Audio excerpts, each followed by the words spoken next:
Welcome, everybody. Thank you so much for taking time on a Tuesday evening to join us. We look forward to these virtual environments, I think more and more, not being able to get together. And tonight we're doing something different that we've never done before. We have had some town halls, but tonight we wanted to take a little bit more of a casual approach and do a fireside chat. So I took that literally here. I'm coming to you from Houston, Texas. It's 80 degrees outside and it's hot, but you know, I've got my fireplace going. And you all may be already judging me because yes, that is garland on my mantle. And yes, my tree is behind me. I have to share with you, actually, I have 4 children. They are now 17, 15, 13, and 11. And my second daughter had an immune deficiency when she was younger. And she was never able to go out and trick or treat. And so one year she was particularly sad, which seems kind of foreshadowing of what was to come with COVID. And I said, well, what would make you feel better? And she said, putting up the Christmas tree. And so a tradition was born. Judge if you want. Haters hate. I just will shake it off, Taylor Swift said, and adopt her life mantra there. But you will see, I'm coming to you, and we're going to meet Jim Wendorf tonight, who is coming to you from New York City, from the Big Apple. And Jim, we are just so happy to have you on the call tonight. Hey, thank you, Jessica, and good evening, everyone. You know, I had said to Jessica, what if we throw a party and no one comes? So I'm very happy to see all of you here. So I'm something about my background, Jessica, huh? That's something about me. So I would say I am a husband.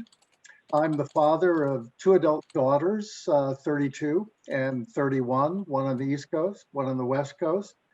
I am a 6th generation Iowan.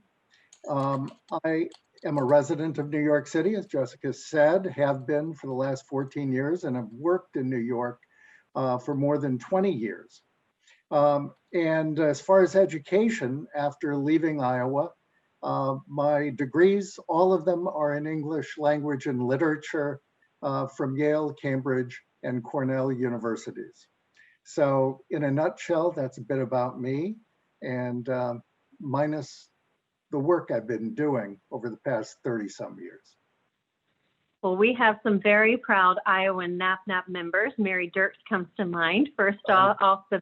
And so we welcome you, and you know, as we share something in common, because I am just 1 generation ahead of you as a Texan. I'm a 7th generation Texan, and so love to see those roots there. And you know, Jim, we are so glad that you joined us in the middle of a pandemic in 2020, in the year of the nurse and the nurse midwife. And so we would love to have you share with our members a little bit about what brought you to NAPNAP and how you ended up staying with us. Well, thank you. My career, as some of you know, has been about kids, and also about the management of nonprofit organizations. And for the past 30+ years, my focus has been vulnerable kids, kids who may lack access to books and to reading experiences. I spent 16 years developing programs at Reading is Fundamental, and more recently 17 years as executive director of the National Center for Learning Disabilities, and focusing, of course, on kids with dyslexia, other learning challenges, and ADHD. So I have a long-standing commitment to kids who get the short end of the stick and need support and intervention to help them realize their full potential. And you know, coming to NAPNAP, I'm a believer in individuals and organizations finding each other, and in this case, finding each other at the right time. And that's how I feel about NAPNAP and me, that this was the right time for both of us to be together and to navigate what we all know is a most unusual year, and looking ahead for more navigation in years to come. Well, so gee, I wonder, you've spent your career as an advocate for vulnerable children. I can't imagine why you would have home with our organization. And I'm going to put you on the spot, Jim. And you told me a story the other day about something that happened while you were with the National Center for Learning Disabilities, and you got to meet a pretty famous author. Why don't you tell us about that? Well, Yes, one of the projects I worked on, in addition, over the years, in addition to going into public housing projects on the west side of Chicago and migrant labor camps in California, all to develop family literacy programs, I had the idea of starting up a magazine for parents about children's reading and children's books. And so I decided that, of course, we needed to interview, the leading children's book author in the world, in my opinion, and I assigned that to myself, Maurice Sendak. So I had a chance to spend time with him. It was here in New York, and we had lunch together. And of course, I brought one of his books to sign. In this case, not The Wild Things, but I brought his most recent one at that time, Outside Over There. Some of you may know it. It's a bizarre book about goblins, rather scary, but he likes scary things.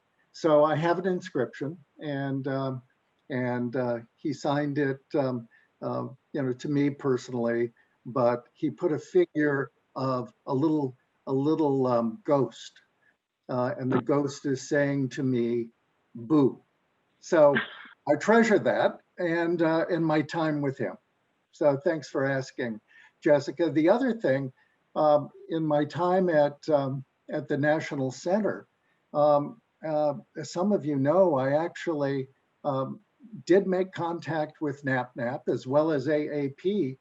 We launched a small microsite focused on learning disabilities, and members of my team were convinced that we needed to work with the two best pediatric organizations that could help us get information in front of parents who were asking questions, whether their child might have a learning disability, where they might go for help and information. And so we knocked on NAPNAP's door as well as AAP's. Both organizations said yes, and we partnered together. This was about 7 or 8 years ago. So coming to NAPNAP made even more sense to me, that it's, for me, it's in the category of there are no coincidences. This makes sense. Totally agree. And Jim, you stole my question right away from me. But the bottom line is we go way back, which is really, really nice. And you've shared a lot about your experience with nonprofits, but the healthcare sector is a little bit new. I know you've had a crash course in this. So why don't you tell us about what you've learned so far? Well, yes. I mean, I'm finishing up 7 months. As all of you know, the first 6 is interim and now permanent executive director. As I've said to Jessica and other board members, I need to go to school. And I will say, in terms of healthcare and understanding pediatric care, I get to work with the best people in the world. I mean, all of you and your colleagues, the executive board leaders of our chapters and SIGs, and of course, the whole staff, who are just amazing. So I'm beyond fortunate in having daily access to the experience and expertise that NAPNAP is all about. So I don't come to you as a healthcare expert at all, but I do come to you as someone who does have experience, working in nonprofit management, and especially with organizations that need to navigate through difficult times, as we've been doing, and navigating successfully. So that's what I bring to the organization, in addition to the passion and commitment that I feel about our mission and about kids and families. Well, as a longtime member myself of NAPNAP, since I was a baby nurse practitioner, starting in 2000, so a long time, I'm going to agree with you that it is definitely working with the best people in the world. And I'm going to take it a step further and argue that it's also the nicest people in the world, because you have to be nice, I think, to be successful in pediatrics. And so not only are all of our colleagues so successful and highly productive and impacting pediatric outcomes, we're also pretty fun to be around, I think, and pretty pleasant. I agree. And, well, thank you. I'll take it. And so given all that you've done in 7 months, you've been so busy, and no one could have foreseen, the challenges that we would have faced, in this 7 months. And how has your initial experience shaped your vision for NAPNAP's future and for where we're going, hopefully post-pandemic? Well, and that's the essential question, I think, isn't it? And I would say, the adage that in every crisis there's opportunity, it couldn't be more true than it is now. And I see that every day at NAPNAP, that we are finding opportunities even in this time of crisis. So in terms of vision, first off, I get to work on the foundation, on top of the foundation that was established over the past 47 years. So all of the volunteer leaders, all of you who have joined this call and others in the past have created that, as well as staff members who have just done an extraordinary job to build NAPNAP into the organization that it is.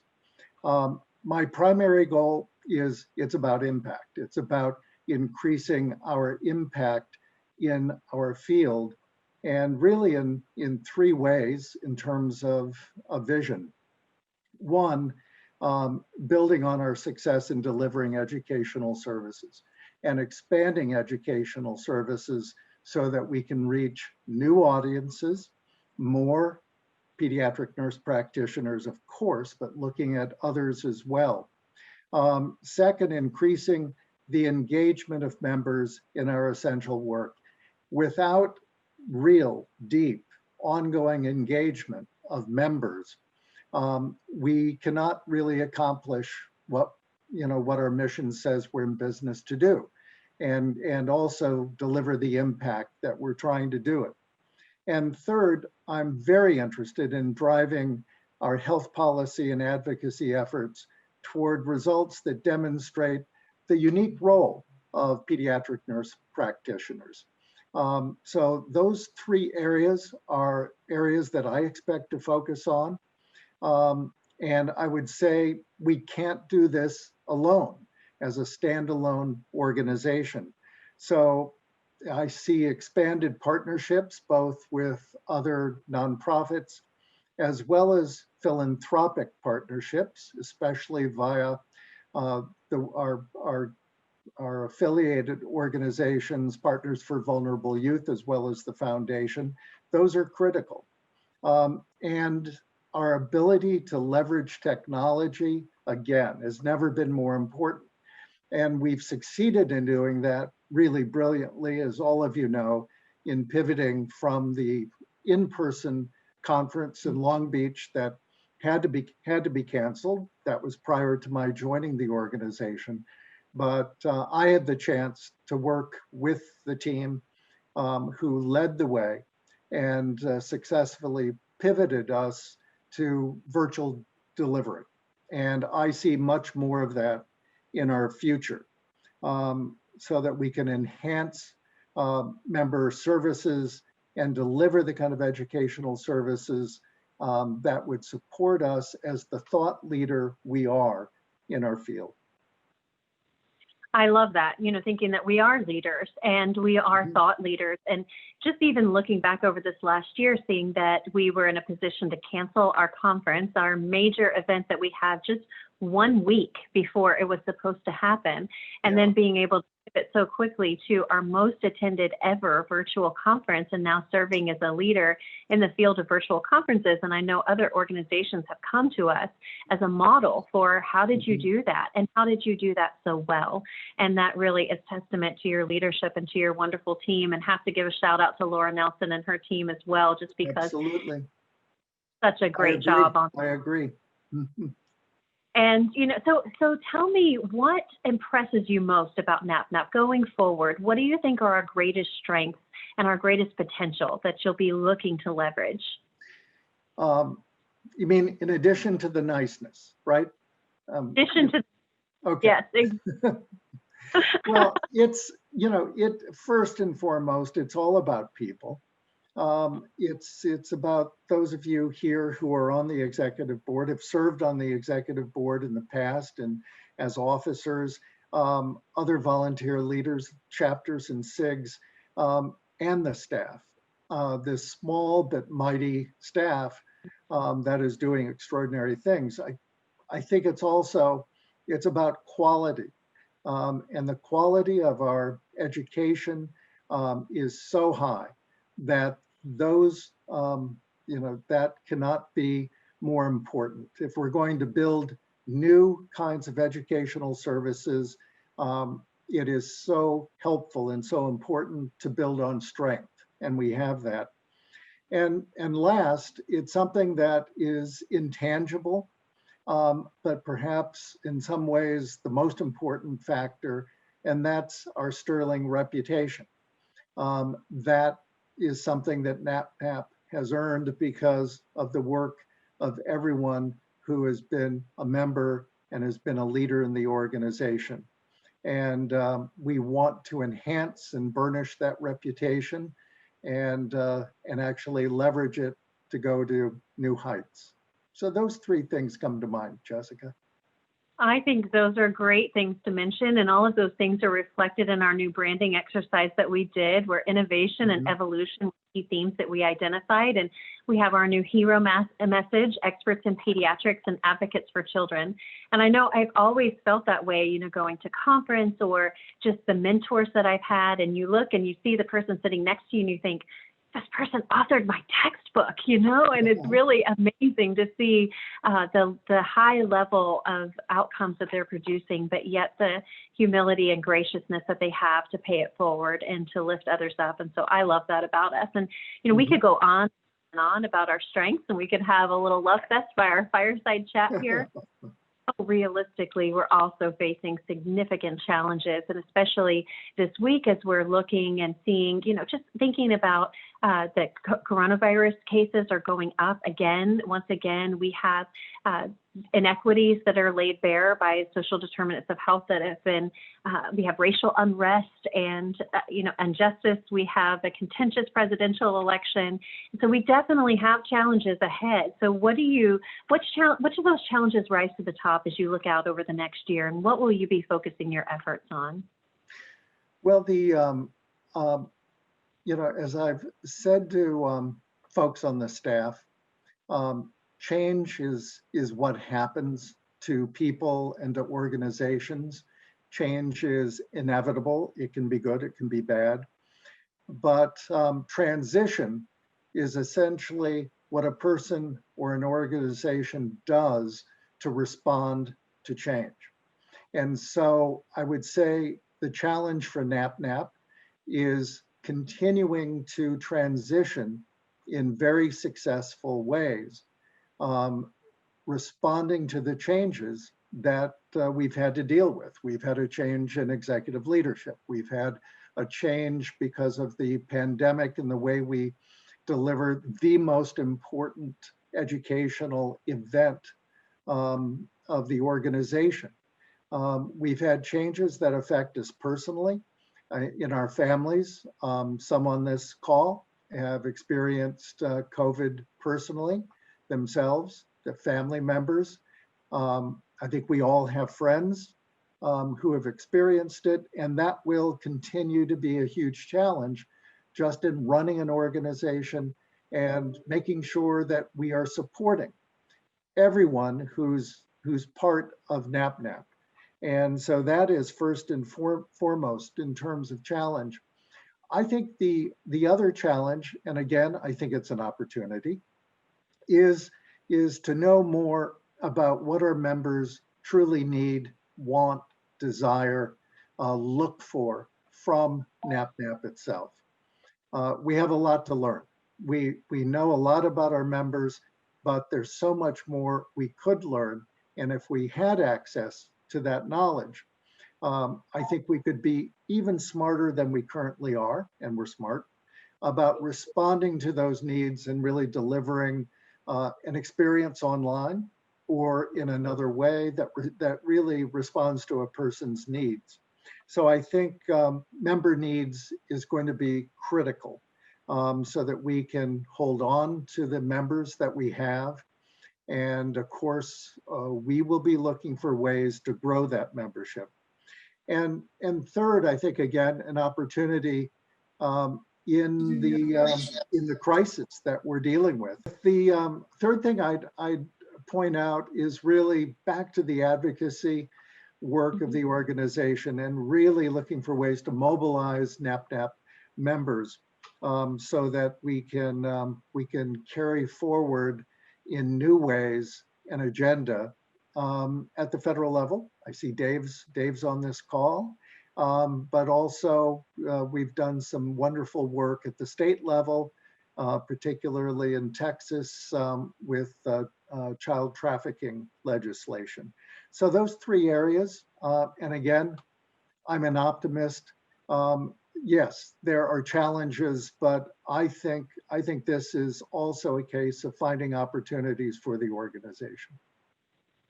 I think you're in good company with a lot of optimists, and children have a way of doing that. And that's one of the things that I personally love about NAPNAP is that we always put kids first. We're always about the kids, and everything that we do is so that we can better serve kids. And so all of those things that you mentioned will help us to do that. And yes, I see Dave on the call as well. And thank you to Dave for all that you do, and Michelle to help with our health policy efforts. And that's been really exciting to see, just our voice being more recognized, more sought after. We're having more and more calls from the Senate, from the House of Representatives, and desires for coalitions for us to sign on because they recognize the power of our voice, which is really exciting. And, you know, Jim, honestly, all of those challenges, you know, the bottom line is the thing that nobody ever wants to talk about, and that's the money. And the bottom line is we need money to do these things, and we have to financially survive. And obviously with the pandemic, there's a lot of financial stressors that have come on our members. Some of our members have been furloughed and have lost their jobs. And, you know, we have, you know, uncertainties about what the market is going to do. And so what is your outlook for, what's your outlook for our finances? Again, positive, but we have to make sure that we defend ourselves as well, and that we strengthen ourselves. Our two main revenue streams for NAPNAP are membership and the conference, and now I would add to conference symposium, since we had 800 some individuals register for the symposium. So educational services and member services are critically important in terms of revenue, as well as critically important in the value, the benefit that we provide to members. But we're looking at a number of other ways to enhance revenue at the organization this week. You know, we've already had two conversations with potential vendors who are looking for ways to increase either our advertising revenue or increase the way that we are deepening member experiences. We are certainly reaching out to philanthropies. We have a foundation grant pending at Cigna focused on mental health. We have also, in my first 6 months, thanks to the great efforts of Eileen Arnold-Lay, who's on this call, who works with me in the executive office, we have successfully been approved by CDC for a cooperative agreement. No funding yet. They're awaiting appropriations, but we certainly would have a role to play there, and we have a very ambitious plan to expand some staff if we are funded to deliver more services. So philanthropic outreach, I think, is important. I've done a lot of work with foundations over the years, corporate, private foundations, family foundations. And prior to coming to NAPNAP, I did spend 2 years with a large family foundation here in New York City. After so many years of asking for money, I wanted to find out what it was like to work at a place that gave money away. In that case, about 35 million per year. And that was a good experience. You And still have them. I'm just wondering now. we have a lot to offer to corporate and philanthropic partners. And that's why our work with the foundation, NAPNAP Foundation, as well as Partners for Vulnerable Youth, both of those are so important. They give us ways to attract more partners and to increase funding that will really expand the way that we deliver our mission. Well, that's really exciting to hear. And I think, those are going to be challenges that we have, but we're staying strong and we're hanging in there. And our conference attendance, hopefully, if you all you members out there, if you have not signed up yet for the March conference, we're planning to have it your way, either in person, COVID dependent, of course, or virtual. And so we hope to have our highest number ever, and registration is open. So if you haven't registered yet, we would love to have you register and to have another record-breaking year, which would be really exciting.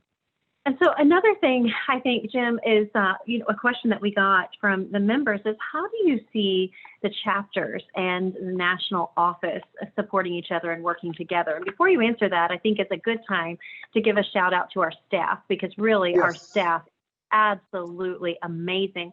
And to remind everybody on the call, most of them live in or around New York City or New Jersey, which was the original epicenter of this virus. Our office is in Hanover Square in downtown. And, so I think that is a real challenge. And the fact that they have risen to the challenge and adapted and, helped us going forward. I know that all of them have just given more than 100% effort. And so I think, they make us the little engine that could, for sure. I absolutely agree. They are amazing, and I'm happy to see a number of the members of staff here this evening. So how do you think that he can help? Because you have this amazing team in New York City, and we have this amazing team that's all over the country in all of our chapters and individuals in our e-chapter. So how do you see us working together? Well, we have to work together. That's the critical thing, and that means finding ways that we can leverage each other's strengths and frankly raise money so that we can mount new kinds of programs and create more impact. That really is what it's about. I think that both the foundation, NAPNAP Foundation, as well as partners, that's where we can look for innovation. We can try out new things. We can seek partners, funding partners, and also create alliances with other organizations in order to launch things in addition to what we will already be doing day in and day out at NAPNAP itself. The chapters and SIGs, I frankly look at in much the same way. And I look forward to having more time to get to know officers of the chapters and SIGs over the next several months and to listen and learn. But what I see from my vantage point is that there are real opportunities to jumpstart some projects together that would otherwise not be able to get started. Some of these projects might not be that large, but could make a significant difference, say, in the ability of NAPNAP to continue to grow as a thought leader in the field. And so I look forward to talking with chapter and SIG leadership to understand better what they would like to do themselves with their groups, and to look for connections for NAPNAP itself to step in as a real partner and do something together. I think we could do the kind of work together regionally or in individual states, or we could work together to mount something at a national scale. So I am looking forward to that, and I will be very surprised if we don't come up with very interesting, very compelling ideas that we can take to funders to support that kind of initiative. Well, those are all very exciting things. And so I'll just take a minute here just to thank the members of the executive board that are on the call, as well as members of the past executive boards and all of our leadership. If you volunteered in any way, shape, or form, we appreciate that so much. And really, that is what makes us what we are, is the passion that we have for child health and the willingness to volunteer your time and your resources and your education and the things that you have to impact child health. And so I look forward to the ways that we will be able to do that. I'll tell you that, your executive board has really had to transition from working in person to working virtually. And so we are having some work groups that we're working on different ways that we can do business and impact child health going forward. We're looking at innovative ways to offer more education because we are the leader in pediatric education for advanced practice registered nurses. And we're looking at ways to engage our membership more. We're looking at ways to amplify our advocacy agenda and possibly have some legislation that comes out of NAPNAP. We are also looking at establishing our diversity, equity, and inclusion standing committee that we voted to have to elevate to a standing committee. And we're looking at ways to move NAPNAP partners forward with more vulnerable organizations, with vulnerable youth populations. So we have a lot going on, and we could talk about that a long time. But Jim, we've learned a little bit tonight about Jim the leader. Let's learn a little bit about Jim the man. What do you like to do for fun? Tell us about Jim, the executive director of NAPNAP, but Jim, the hipster that lives in New York City, and what do you do for fun? I've never been accused of being a hipster before, so okay. I'll take that, I guess. But what else do I do? I've become a pool rat for the past 2-3 years. So in the early morning, you'll find me at a local gym and I swim, and that's been terrific. My wife Barbara and I have bicycles stored downstairs, and we are out. Yes, we're out in New York City, sometimes in Midtown, sometimes elsewhere, so we enjoy that.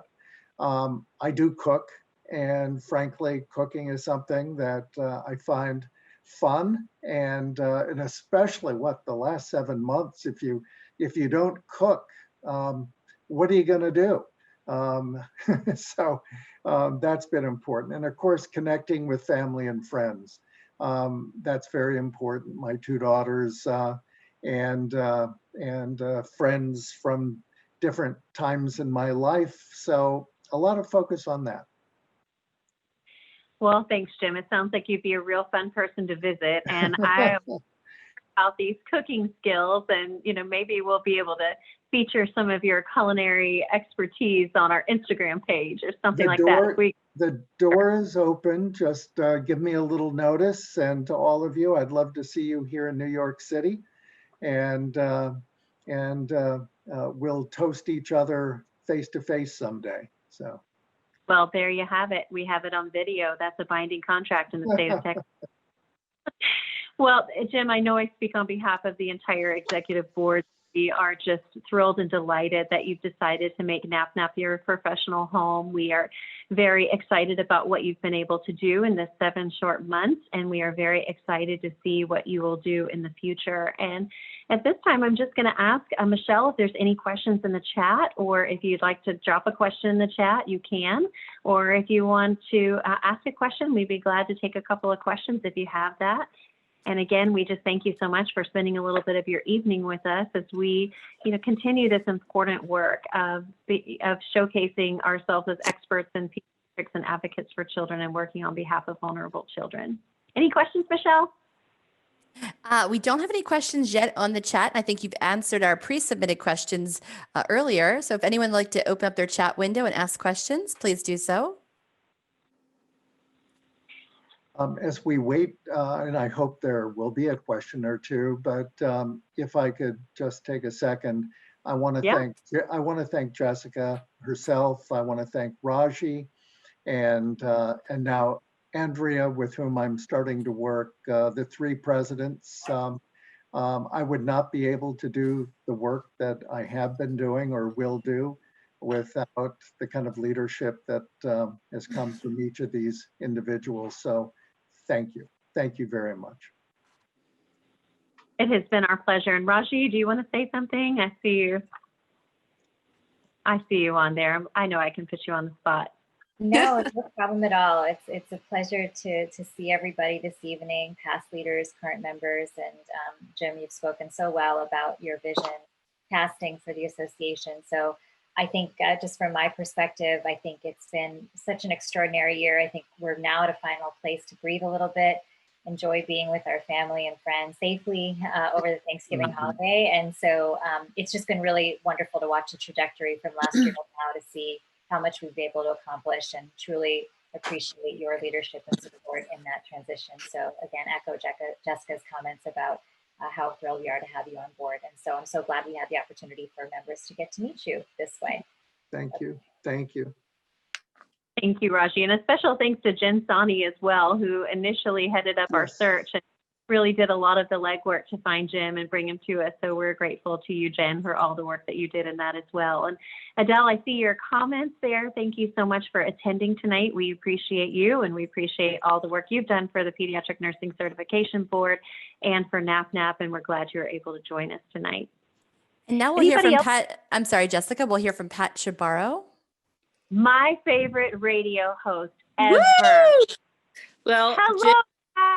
Hi, Jim. I wanted to welcome you and let you know I am a New York City girl, and I am really looking forward to having you meet with our chapter. We have an amazing Greater New York chapter, and we are here to help you to achieve your goals. And I would love to invite you to come in person, if you don't mind, with your mask on, to my radio show. And as Jessica will tell you, I am really excited because once a month now, Jessica spends the first 30 minutes on my show, which is the Nurse Practitioner Show on Dr. Radio on Sirius XM channel 110. Yay. I've had this show for 10 years, and I've been an NP for a really long time. And my goal is to really highlight and showcase what we do as nurse practitioners. And I would love for you to come on. Our next show with Jessica is on the first Thursday of December. And I would love to connect with you after this to give you more details and have you come on. But I can't thank NAPNAP enough for everything that they've done for me as a pediatric NP all these years. And we'd love to have you join us. And I want you to know that the New York chapter is here for you. And we are very vocal because we're New Yorkers, you know that. Imagine that. Of course, I'm married to a native New Yorker. There you go. Barbara grew up in Brooklyn. There you go. Like Dr. Fauci. So we're all good. So I'd love to connect with you after. Michelle, maybe with Jessica, we can coordinate maybe for that first Thursday.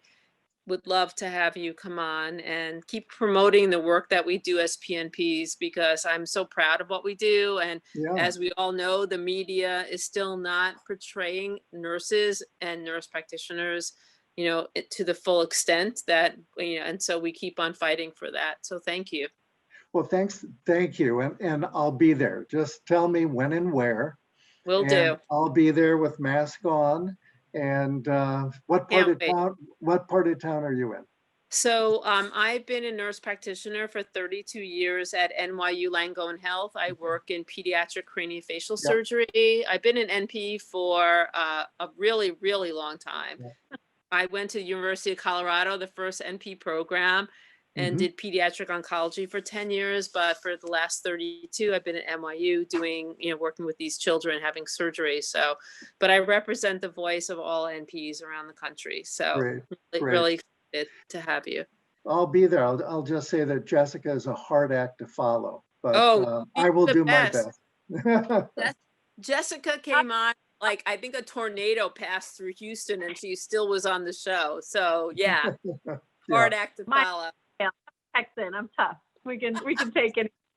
Well, Jim, that's 2 binding contracts that you've signed on air tonight on recording. And the second one happens to be with literally the best radio host in the country. And Pat, Right. we are so appreciative of everything that you do to elevate NAPNAP and just to elevate the voice of the pediatric nurse practitioner. I love your show.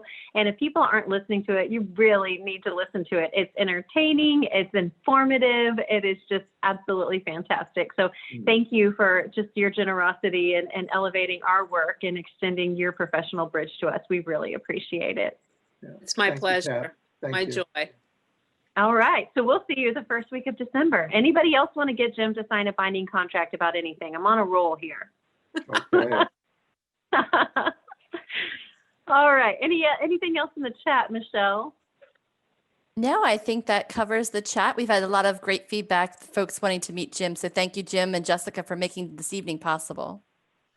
Well, and here's the ironic thing about that. Jim and I would like to meet one day ourselves too. The only one he's met is Raji. Raji was able to travel to see her family and was able to see him. So for the meantime, we're all just going to live in this virtual world of, holographic selves on virtual Zoom. But we're thankful that we have that. We have the ability to connect. And we know that you have a lot of choices when you get to choose a Zoom for the evening and you get to choose a virtual.